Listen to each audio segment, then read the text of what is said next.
সরকার বাংলাদেশ জাতীয়তাবাদী দল বাংলাদেশ জাতীয়তাবাদী দলের সকল অঙ্গ সংগঠনের নেতৃবৃন্দকে যেভাবে গুম খুন হত্যা নির্যাতন করেছে, আয়নাগরের মতো একটি গুপ্ত স্থান তৈরি করে সেখানে দলের নেতাদেরকে অমানবিক নির্যাতন করেছে, নির্যাতন করে এদেশের ইসলামী ওলামা আলেমদেরকে শক্তি সকল স্তরের কর্মীদেরকে সেই নির্যাতনের ফসল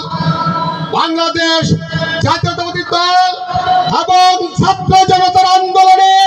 আজকে বাংলাদেশে একটি নতুন স্বাধীনতা উদযাপিত হয়েছে। বাংলাদেশে সংগ্রামী সাথী বন্ধুরা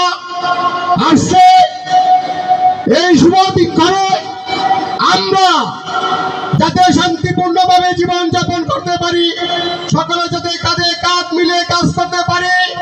মিয়ানউদ্দিন অপুর হাতকে শক্তিশালী করতে পারি, সেই জন্য এই কুদালপুরের সকল স্তরের নেতা কর্মীকে এবং সাধারণ মানুষদেরকে উন্নয়নের সাথে ঐক্যবদ্ধভাবে কাজ করে যেতে হবে। আজকে লম্বা বক্তব্য সবাই